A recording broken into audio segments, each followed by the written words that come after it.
Hi, I'm Matt, And I'm Dave. and in this episode, we're going to be discussing naming projects. And by the way, you get an idea of how we name our projects by Dave's reaction there. So, Dave, what have we named this project? Well, I have the Google Doc up in front of me, and it's called Balls Deep.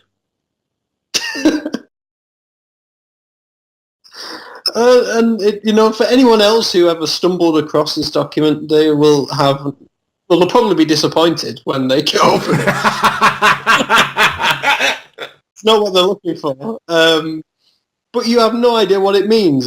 Anyone else outside of me and Matt, well, they think we're pretty mental anyway, but they can't decipher what that actually refers to. Yeah.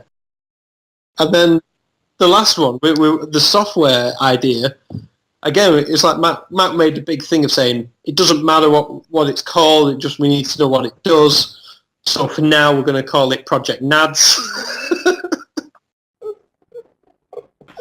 So we have Project NADS. And then when we were out in the Philippines, we came up with, I just realised this will be running now for nearly a year. I still cry on the daily meetings. And by the way, we'll get to a business process called Scrum and Dave's thoughts on this business process called Scrum, because you can pick it up. And in the last episode, Dave mentioned about the having a team as being like a night and day difference. And there is a business process which is so simple, so straightforward, and Dave will explain it in the next episode. So, Dave, coming back to the Philippines, we were in the Philippines, and we were at this entrepreneurs conference, and it was a great time. Me and Matt were surrounded by other online people who got what we were doing, and we were really creative in that when we were out there. We had all these ideas about what we could be doing, and I remember it was one.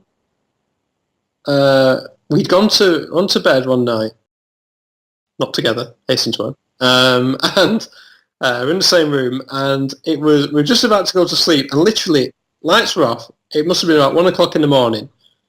Matt sits up out of bed and goes, "Amazeballs," and grabs his iPad and starts writing down this idea for what is now known as, amongst the team, as Project Amazeballs, or just Amazeballs now.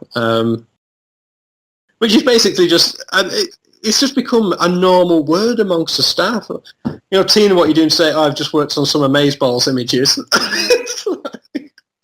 And my wife, we're sat here in the daily meeting, she's ripping at me and I'm crying. I'm underneath the table just trying not to laugh. I'm like, only over me mouth, just trying to hold it in. Yeah, so I mean, that was, you might be looking at this thinking, that's childish, juvenile, which it is. It absolutely is. But it's also really funny if you have, an immature sense of humour, which me and Matt do. And I don't know, it just, can you imagine trying to tell someone off because their Amazeballs images weren't good enough? Or that they weren't taking Project NAD seriously? That they hadn't worked on balls deep enough today. It's a nice, it keeps, like I said, keeps morale in the team high, or at least we can all have a laugh about it. And again, they see that.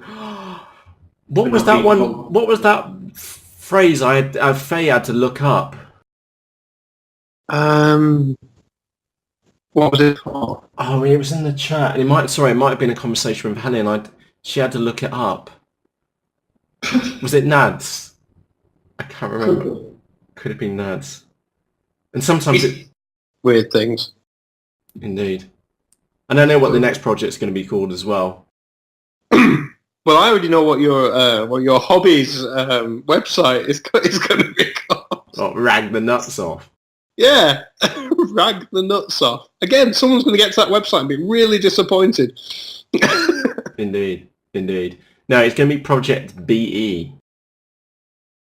BE. Yeah.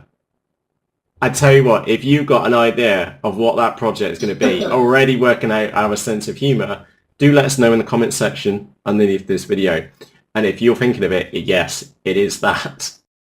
And I don't even know what the project. Have you just come up with a name without a project? Yes, I need a project and name it. And I'm not telling you what it is. But project names are really important because it separates parts within a business, doesn't it, Dave? It separates different processes going on. So that how does that help on a day-to-day basis? We do, like I said, if you take the comediness out of it, the ridiculous names out of it, a lot of more traditional businesses will say, not just send me what his BE meant. Yeah, please let us know what you think it is and confirm or deny appropriately. But yeah, a lot of traditional businesses will use projects, and I know Johnson & Johnson do, and IBM do, and Microsoft do. They all use projects, and Google especially, for the different areas that the team's working on. And it helps compartmentalize not only what the staff are working on, but the different pieces that fit together in the much wider puzzle of our business. So, like I said, we know that Amazeballs needs so many quotes and so many images, and we know that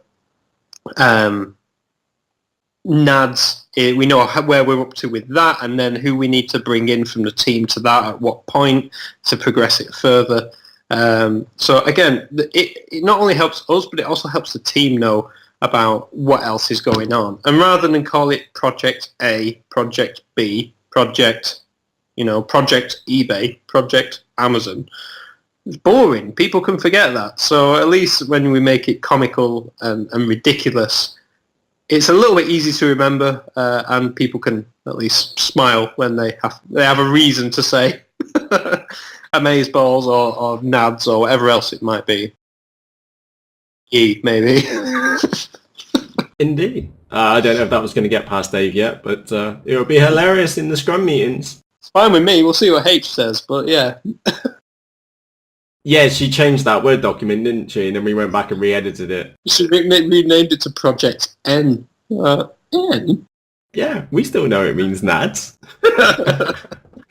But just to recap, on a very serious point, actually naming your projects does help with communication, because then you know which part or what different things different members of your team have been doing on a day-to-day basis. Like Dave was saying, is that Amazeballs needs to do this, Project NADS needs to be done that, and so on and so forth. And if it makes you smile every time you hear it, even better. Even better. So we hope this little short mini episode has been a help to you and your entrepreneurship journey. I would like to say special thanks to Dave for today's episode. And if you enjoyed it, press the like button underneath this video. And remember, if you've got any questions for Dave at all, you can ask him directly by leaving a comment over on YouTube in the comment section underneath this video. So Dave, thank you. Thank you for having me again, mate. And yeah, we'll see you guys soon. Cheerios.